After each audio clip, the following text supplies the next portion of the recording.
It's time. It is time to discuss all things Sacramento Kings and whether or not the Kings have a problem.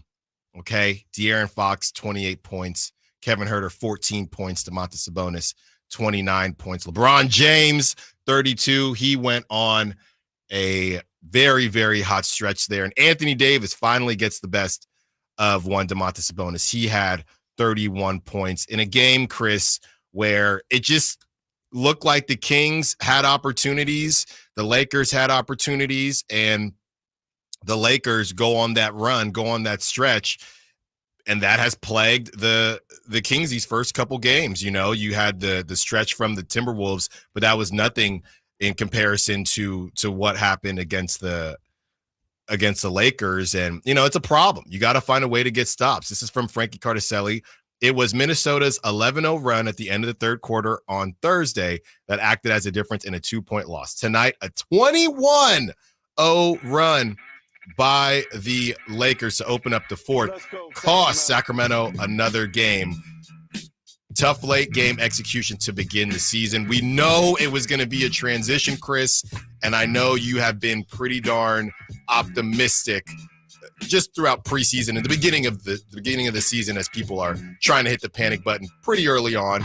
But where is your level of concern? Where are you on the panic meter for the Sacramento Kings? Big game tonight. I know it's the Blazers, but I would say it's a pretty big game just to get this taste out. For sure. Yeah, I mean, you don't want to start this. I mean, the vibes are already on a downward spiral, and I think the last thing you want is to really add fuel to that fire by losing to a Blazers team that you really have no business even being in competition with. Like, it should be a blowout. If you look at the line, Vegas has it as a 12.5-point spread for the Kings. Like, they think it should be a blowout. I think fans want to believe it should be a blowout. And I think the only thing holding you back is the fact that there's just so much hesitation to go all in with this team. And I think the first two games definitely build up a lot of walls for people to try and believe into this team. And I definitely understand.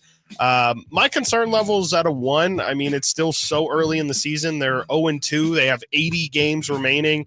Yeah, for sure. We definitely have to take note. It would have been good to split one of these two games. I think they deserve to split one of them, but that's not how it works. I think you have an easy slate of opponents coming up, and that should right all the wrongs that you've had so far. I mean, you know, a lot of teams have had the luxury of playing a really bad team, and now I think it's time for the Kings to get their opportunity, and you got to be able to pounce on it. I think that's what this season's going to ultimately come down to is, can you hold yourself up against these inferior opponents and just be competitive against some of the better teams? So far, they've been competitive against the Wolves. They've been competitive against the Lakers. It's a bit of a moral victory at this point, but tonight you have to take care of business. There's no questions about it. There's no excuses for it. If you lose today, that's really where you deserve all the criticism that you're going to get coming down the line, because you don't get to start the season 0-3 after not meeting expectations the way they did last year.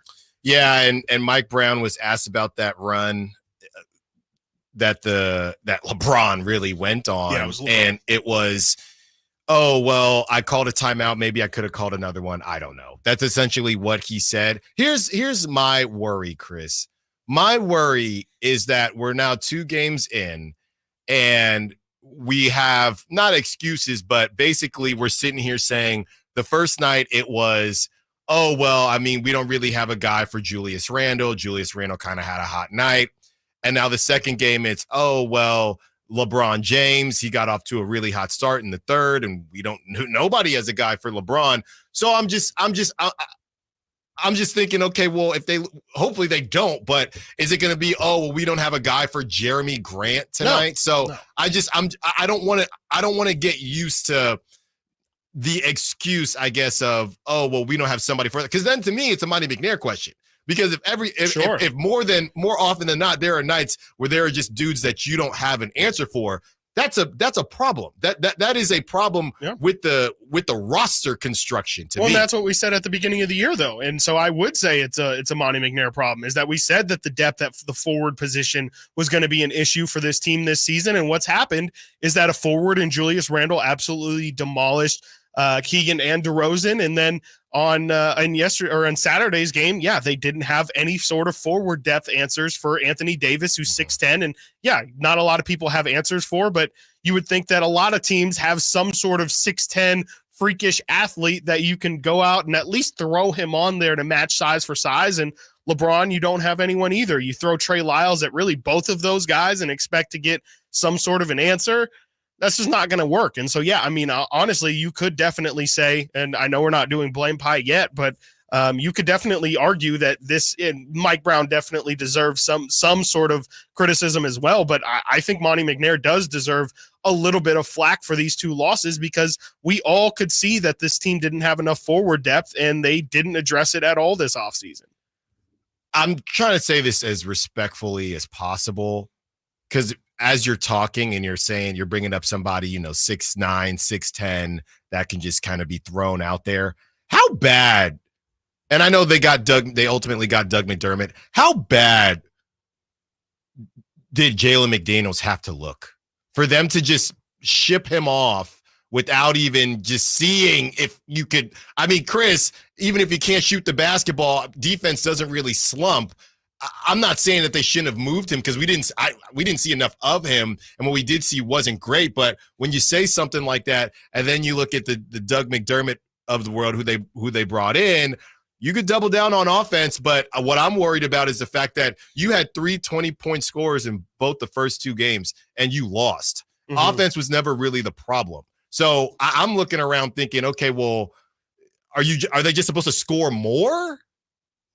Yeah, I mean, yeah, I think that's the hope, is that they, you put up 127 points. To be fair, you should expect to win, 95% of those games, and the fact that you don't definitely more so speaks to defense. But yeah, I mean, I think that they were hoping to be a little bit more dominant offensively. But again, it's only been 2 games, and that's where it's like, DeMar is a really big piece. And in game 1, I think he definitely was forcing it a bit. And then in game 2, I thought DeMar did a great job, but you can still see that the pieces, with the rotation specifically, aren't coming together. And Mike Brown kind of told us that in the preseason. He said multiple times, I really don't have a feel for this team yet, because a lot of my bench players were out during preseason. And I don't love that. I don't love hearing it. I don't love it as an excuse, but I do think it's definitely what's happening, is that they just don't really know exactly what pairings to put together. They just know that their best 6 or their best 5 with Malik Monk into the starting lineup, with the exception of Herter, who I thought played well on Saturday. I saw a lot of people giving him grief.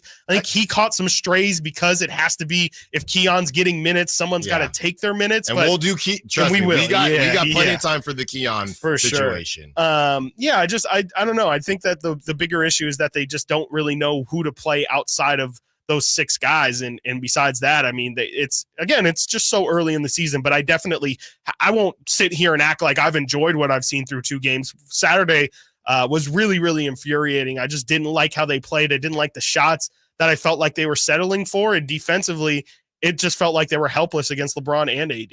Yeah. And the big thing for me, and you know how I am, Chris, I'm always looking towards the future. The big thing for me is, okay, well, I'm not saying that anybody's panic meter has to be a 9 or a 10, anything like that, but we're going to sit here, and if they lose to the Blazers, which I hope they don't, even if they win ugly, just get a W, finally get a beam. Yeah. If they do lose, I'm saying we blink and you look at this game, there's 82 games, but it's the fastest, it's the longest yet quickest season in sports. You blink and now it's 10 games and you're 2-8, and the same thing that we did last season.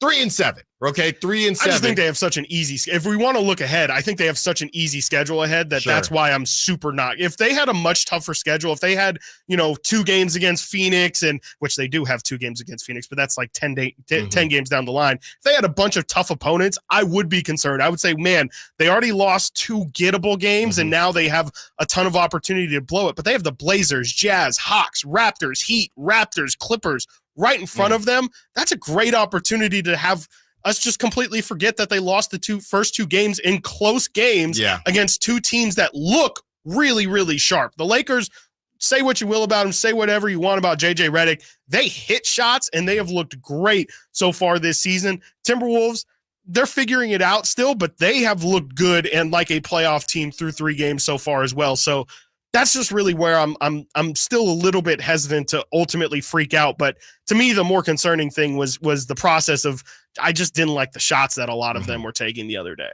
Okay, well, we can both agree that it starts tonight. Yes, absolutely, undeniably. It starts tonight, and I wouldn't sleep on. We have a full preview coming up later in the show in the last hour, but I wouldn't sleep on the Blazers either, because they did the little mini series against the Pelicans. They got their butts whooped by the Warriors to start the season. They lost to the Pelicans, but then they came back and beat the Pelicans by about 20. So I would not sleep on the Blazers. You know that they got Jeremy Grant, Anthony Simons. They got some guys. So I don't think the Kings aren't going to be able to roll the ball out, but they should 12.5 spread, whatever it is, they should be able to take care of business. Chris, I'm looking here at the box score. And by the way, my guy, Dalton Connect, 2 for 5 from 3-point land, 10 points. He played 20 minutes, was a plus 16. Chris, I think part of the reason people are getting on Kevin Huerter, 26 minutes. He was 4 for 7 from 3, which we love to see. But you know, some people don't care about plus or minus. Some people do.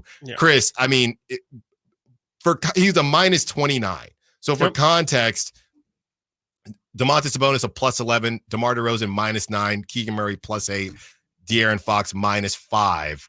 There's nobody even close. I mean, Malik Monk was a plus 20 in 28 minutes. Kevin Huerter played 26 minutes. He was a minus 29. So I think that's where. So I saw some people post what looks different here. You know what I mean? And it was basically used to highlight Kevin Huerter. But yeah, on the outside looking in, watching the game, it did not feel like somebody would hit shots. I mean, it's like even that. It's like, okay, if we say, what do we want to see out of Kevin Huerter? It's, can you make threes? And he made his threes. And I'm looking at it here. He was a minus 21 in the minutes from the start of the fourth quarter through the 5-minute, 30-second mark of the fourth quarter. So really, he was a minus 8 and he was a minus 21 as LeBron went absolutely nuclear. For what it's worth, too, DeMar DeRozan was on the floor for all 6 of those minutes, and he was a minus 21 as well. There you go. There you go. We continue the conversation on the other side, and we're going to open up the phone lines. 916-339-1140. Are you worried about the Kings already? Where is your panic meter at? We got some texts that we're going to read as well. And we get into some of the positives so far through the first 2 games. Stiles Watkins, Sactown Sports.